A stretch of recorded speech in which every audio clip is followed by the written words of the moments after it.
สวัสดีทุกคนโอ้โหมื้อนี้มีคนลงเขาอีก2โตมันเดือดมามึงลงมามาลงใส่กูก็สิลงหันเนี่ยเป็นจังได๋แท้เดี๋ยวลงนี้ก็เลยจัดปรับมีด M500 บ่มาโอ้โหเข้าหัวดอกนึงโอ้โหตายเลย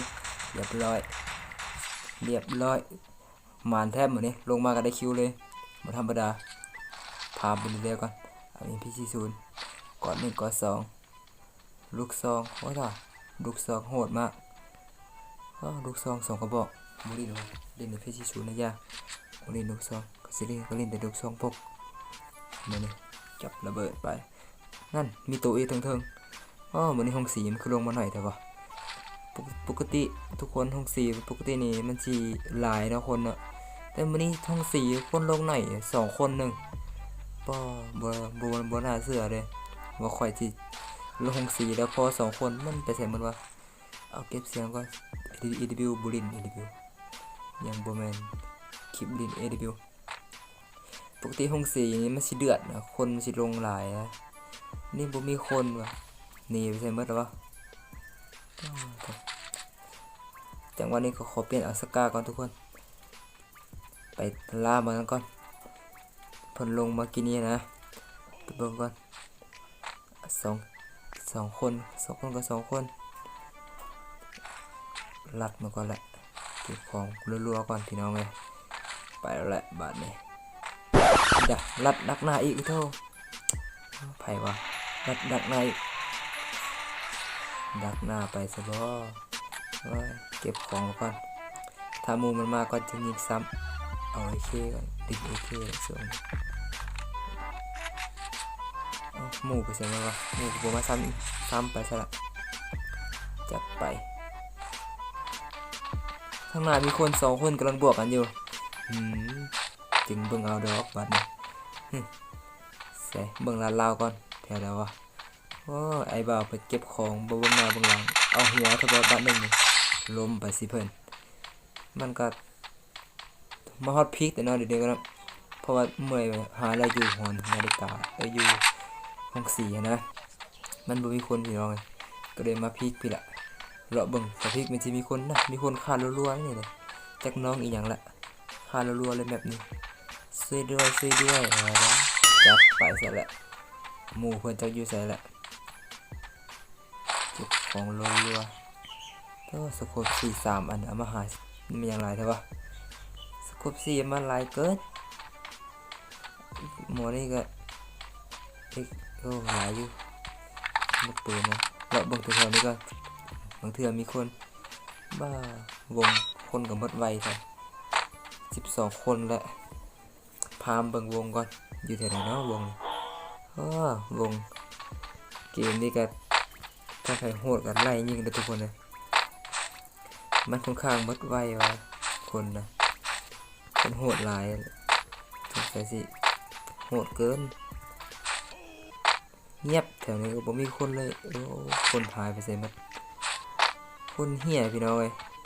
บ้ามื้อนี้พี่ว่ามาบ่มีคนจักคนธรรมดาสิมันสิมาต้อนรับได้บาดนี้ตายแล้วไปจักบาดนี้สิบ่มีคนได้เงียบฮะ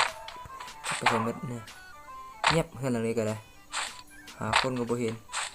มาเลยจังว่าเก็บมีดละเมื่อยอยู่เลยพี่น้องเอ้ยมาพี่ละพี่คนบ่มีเลยหาเบิ่งแถวนี้ก่อนเบิ่งในโดนกับมีคนเลยในโดนก็ได้ในโดนนี่เครื่องตรวจจับนี่มีคนเลยหาเบิ่งแถวนี้ก่อนเห็นแล้วแล่นขึ้นมาแต่เทิงคือสงสัยเพิ่นยังบ่เห็นเฮาเนาะเดี๋ยวขอซับโคบขึ้นไปก่อนแล้วเพิ่นยังบ่เห็นซับโคบไปก่อนแล้วเข้าหัวไปซะแม่ถ้าเธอลูกโซ่ไก่สอนเพิ่นเฮ็ดสอนเราเฮ็ดได้ลูกโซ่ยังไก่สกบหมดเลยเด้คนเหลือ3คนบ่ธรรมดานี่จักไปใส่หมดละคนนี่ก็ใครก็หายจะได้ฆ่า5คนเลยหายไปหมดละคนมันมีคนตามล่านะสื่อขึ้นรัวๆอยู่มันก็บ่ธรรมดาเก ก็บของกันยี่ของก่อนทุกคนโอ้โหเก็บของต้องอยู่แถวๆนี้แหละวงน้อยลงแล้ว